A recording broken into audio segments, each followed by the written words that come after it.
Welcome. Well, you are at home with Jim and Joy, and you are an important part of our EWTN family, and we're just delighted that you have welcomed us into your home, and we want to hear from you. So send us an email with your question or your comment, jimandjoy@EWTN.com.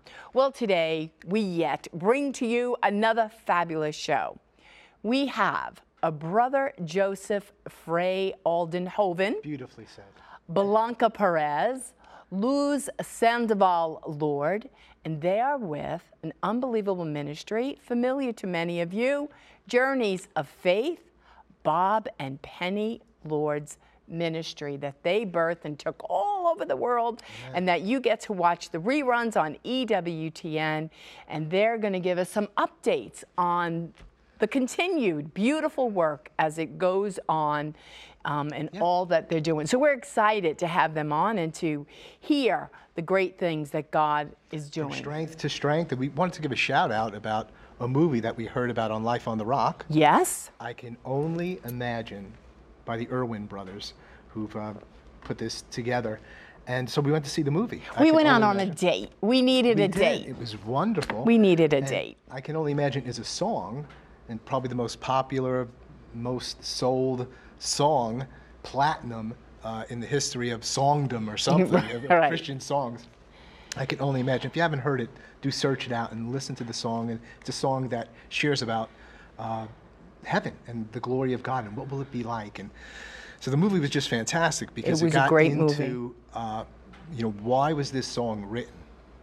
And there's a lot that goes into why that song was written. It's a father-son relationship, very difficult, abusive relationship, story of forgiveness, story of mercy, story of redemption, story of hope, story of love.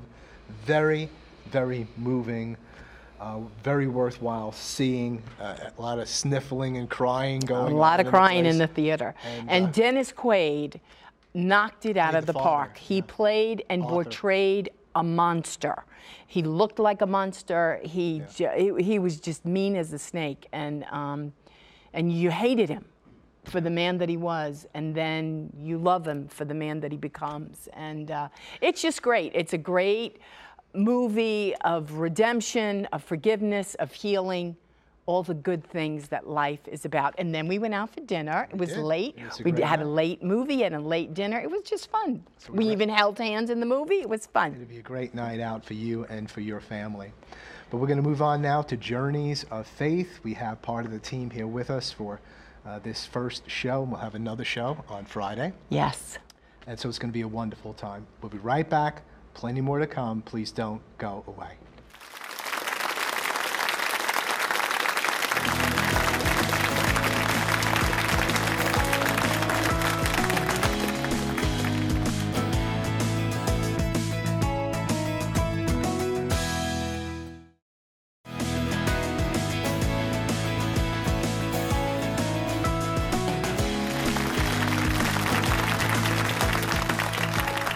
Welcome back. Well, before you meet our lovely guest today, we're going to hear from Catherine Hadro. Now, Catherine, you know, beautiful Catherine. She is the EWTN host of Pro-Life Weekly. Catherine's Down syndrome has been in the news quite a bit lately. Will you be discussing any of this on your weekly show? Hello from Washington, D.C., Jim and Joy. This week we mark National Down Syndrome Day. Unfortunately, you may have seen recent attacks in mainstream media against people with Down syndrome, arguments that women should be able to abort babies with the genetic condition. We speak with the chair of the House Republican Conference, Representative Kathy McMorris Rodgers, to get her response. Her son has Down syndrome, and she calls him a gift from God. Also this week, a major case at the Supreme Court concerning pro-life pregnancy care centers. The High Court justices will decide whether the government can force the pro-life centers to advertise for abortion. We break down how the hearing went with a panel of Supreme Court experts. And remember, a key part of the show is our weekly call to action. We tell you how you can advance the pro-life movement. To find out the simple and easy action you can take this week, go to your computer and type in prolifeweekly.com. Again, that is prolifeweekly.com. I hope to see you all tomorrow night on EWTN Pro-Life Weekly, Thursday at 10 p.m. Eastern, and again on Sunday morning at 10 a.m. Now, back to you at home. Thank you, beautiful Catherine, and for the great work that you are doing with Pro-Life Weekly. Well, I'd like to introduce to you 3 very special people that are with us today. Brother Joseph Freyaldenhoven, Blanca Perez, Luz Elena Lord, and they are with Bob and Penny Lord's ministry, bobandpennylord.com, with journeysoffaith.com. So they're here today, and they're going to give us an update as to the continuation of the beautiful work and ministry that Bob and Penny Lord have done and the journeys of faith. So we want to welcome the 3 of you here at home. We're blessed. And what I want you to do, because maybe you're a family, maybe they've never seen you because you people have been behind the scenes, and Bob and Penny Lord have been out in the front. So Luz, why don't you tell our family a little bit at home who you are and what you've done with the Lords. Brother Joseph and I are legally adopted children of Bob and Penny, and we have been working with them for over 30 years, and they set up the ministry so that it will continue. So we are blessed to tell our EWTN viewers that we continue with the ministry through Bob and Penny's intercession, and we can feel their prayers. Now, Bob and Penny left us a tremendous amount of treasures with their books, with their programs on EWTN. And we want to carry that and bring that, and we want to reach more people. Bob and Penny reached a lot of people in the world. There's still a lot more that need to be reached because it's very much needed. The Eucharist, the saints, super saints, we need to bring those to our people, teach them to our children. And with that, we're working with EWTN as well to update the programs, which Brother Joseph will tell you about. Okay, perfect. Yeah, we have over 200 programs, episodes, and we're in the process of converting those programs into high definition, replacing all of the scenes and images, etc., except Bob and Penny. And we have so far submitted 33 of them to the network, and they started showing 2 weeks ago. Right. And we're producing about 1 a week. So we got a few more months to in that process. Wonderful. Perfect. And myself, I've known Bob and Penny for over 30 years, and they used to invite me to join the ministry. But it wasn't on God's time, so I kind of just, I don't think I'm ever going to do that. So 5 years ago, by the grace of God, I decided and I've joined the ministry, and it has just been a blessing. Well, it has just changed my whole life. When we It really think of has. Bob and Penny, we all know how beloved they were and still are by the EWTN family. Yes. But yet you all have a unique relationship, 30 years friendship. You are adoptive children. I mean, your last name is Lord. Yes. Right, and Lord, adopted. Tell us about that personal relationship and your love for them and what that was about. Number one, there was never a dull moment. Never, ever a dull moment in the 30 years that Luz and I, and they adopted us, and we lived as a family. They treated us like their children, and our ministry was like a family. And they, of course, it extended through everything that they did. But that was the key thing was they treated us like family, and we became a family, and it was just unbelievable. Yeah. You said 30 years. Is that how long the ministry has been in existence? About 30 years? You were there when it was being pioneered? Over 30, yes. We started the ministry together with Bob and Penny. And what was their motivation? Why did they feel so led to do this? What was compelling them to have this, well, I don't know if they even knew it would be a worldwide evangelistic communication, ministry. How did this happen? When they came back to the church after the death of their son, and they left the church, and when they came back, they embraced everything that had to do with the church. And then the Lord was putting in their hearts is like, you have a treasure, because they were going overseas to visit all of the shrines of the miracles of the Eucharist, the apparitions of our Blessed Mother, of the saints. And they were being fed and strengthened, and of course they passed that on to us, and that's why we want to pass it on to EWTN viewers. They were being strengthened, and the Lord kept putting in their heart, you have a treasure. And they kept asking, Papa kept asking, well, what treasure is that? Why don't you ask the Lord to tell us what treasure that is? And that's where the Lord moved them to start writing their first book on the miracles of the Eucharist, which still today, I'm happy to announce that it's still the bestseller. And from there, they just continued on sharing the treasures of our Catholic faith, the Eucharist, Blessed Mother, the super saints, the angels. And the Lord just kept putting it in their heart, and they kept saying, as long as we keep writing books, we're not going to die, we're not going to go home. But of course, the Lord needed them up there and wanted us to continue with the ministry. Also, we wanted to excitedly tell you, and I know that you'll be talking to them shortly in another program, but that Bob and Penny's grandchildren have joined the ministry. And that is a tremendous blessing because we have new blood helping us out to carry the message. And you'll have a chance to meet them, which you already have in another of your programs. But then you'll have a chance to talk to them and also they'll share with you all the things that we're hopefully planning to do to carry on Bob and Penny's ministry.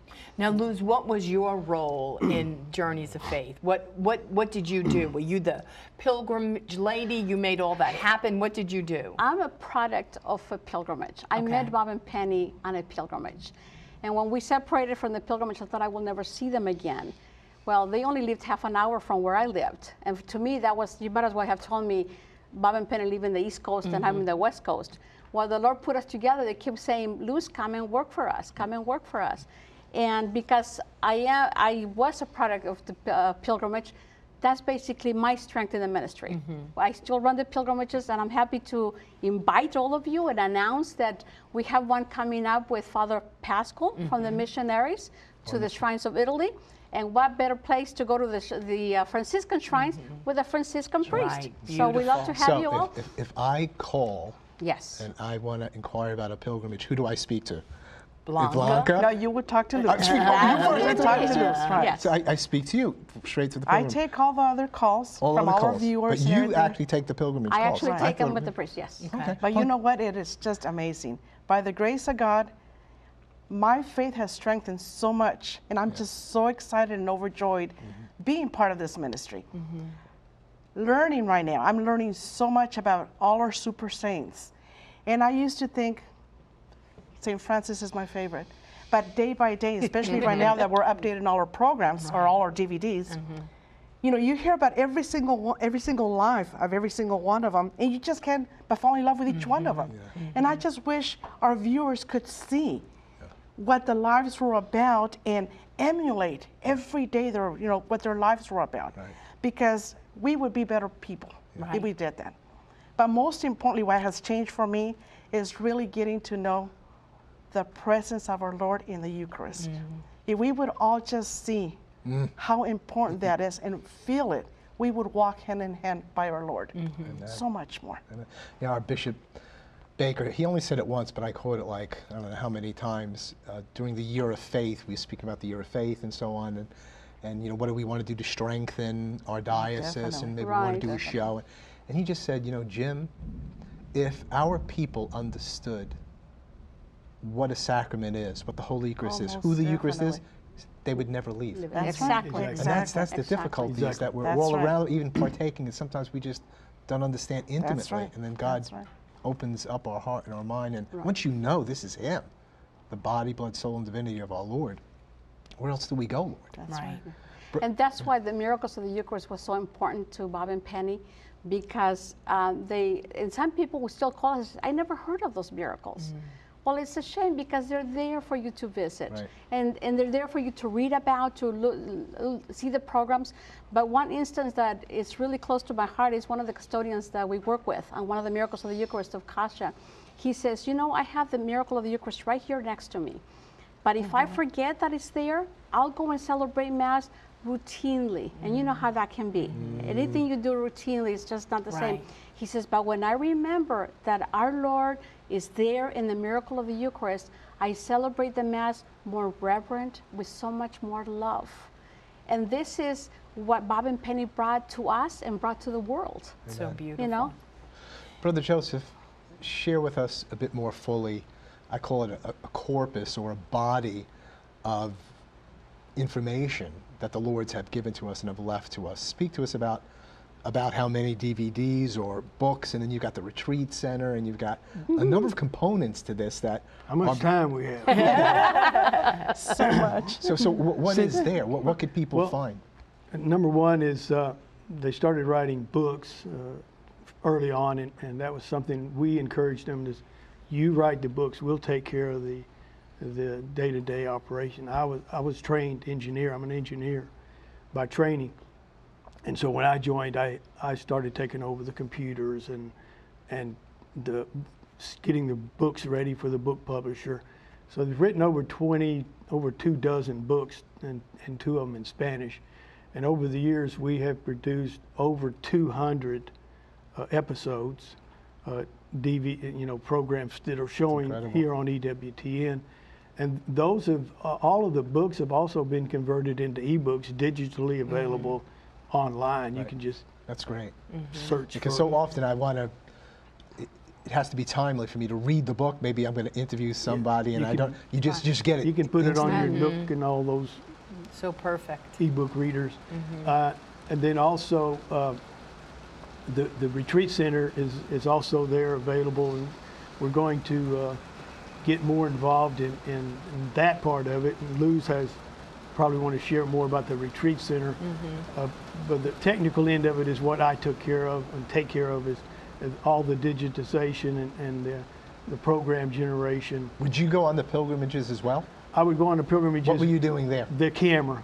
You were the cameraman. So everything that everyone's going to see, you were the guy behind the camera. That's the one. Yeah. When they went on pilgrimage, either one or both of us was always with them.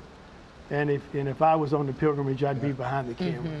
Yeah, you had some hard shots to take too, I bet. Sometimes on a tripod, then all these churches, all these places going. I don't remember pictures shaking, so you're pretty good. Well, and this is while Bob and Penny were leading the pilgrims. Yeah. And he had to get all of that. So over there. There's a whole world of information about what it takes to do some of the programs and the permissions and all that. It's very interesting. Like I said, there was never a dull moment. Is there a site that stands out for you? Like when you were filming, you said, this is really something, I'm glad I'm here. Is anything? The couple of them. One was when we were videotaping the first Mass in the Polish chapel after World War II, 50 years of the communist rule or whatever.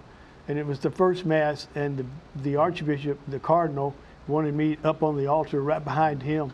And I was standing there behind him, and I was looking out at all these generals and all these Polish officers, and it was like, it really touched me.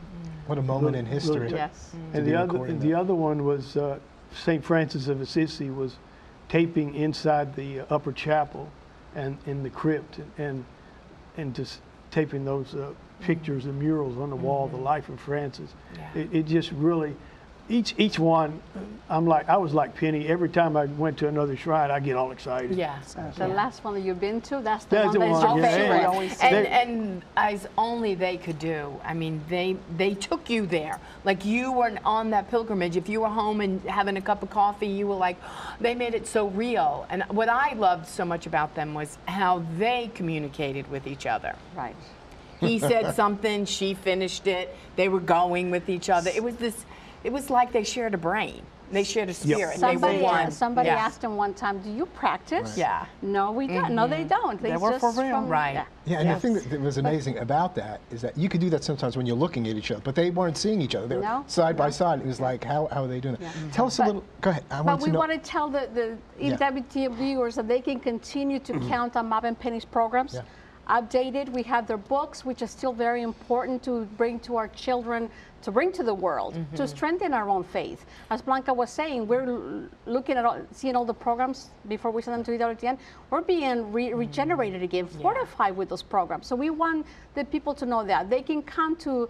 Rob and Andrea will be sharing more about the retreat center and the plans that we have for there. So the ministry is in Arkansas. We welcome all of you. We'd love to have you come and visit and come and be part of it. Whatever the Lord calls you to do, we're there and we'd love to welcome you. Well, perfect. Well, Journeys of Faith is alive and well.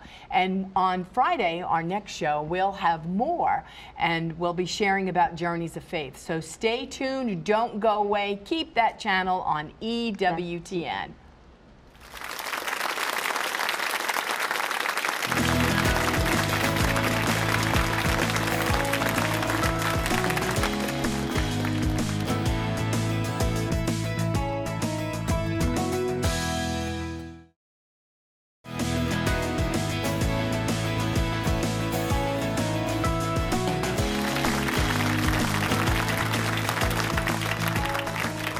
Welcome back. Well, we're visiting with Brother Joseph, Blanca, and Luz of Bob and Penny Lord's ministry, Journeys of Faith.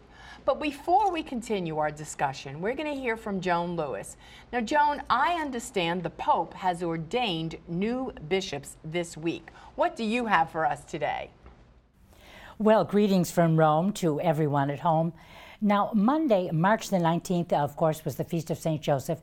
It's a Vatican holiday, and throughout Italy, this is really lovely, it's Father's Day. Now, it's a holiday in the Vatican because the Vatican always marks the day that a new pope begins his pontificate as a holiday. And of course, Francis began his on March 19th, 2013. He commemorated this 5th anniversary by elevating 3 men to the episcopacy at Mass in St. Peter's Basilica. And those are going to be 3 new nuncios or papal ambassadors. Polish Monsignor Waldemar Sommertag, he'll be the new nuncio to Nicaragua. And then Maltese-born Alfred Schwereb, he will be the new nuncio to Korea and Mongolia. And Canadian-born Monsignor Jose Betancourt, who will be the new ambassador to Armenia and Georgia. Monsignor Schwereb had a number of important posts. He was secretary for some time to both Popes Benedict and Francis. And then Francis named him as a delegate to the Vatican Bank and to another commission on economic structures in the Vatican.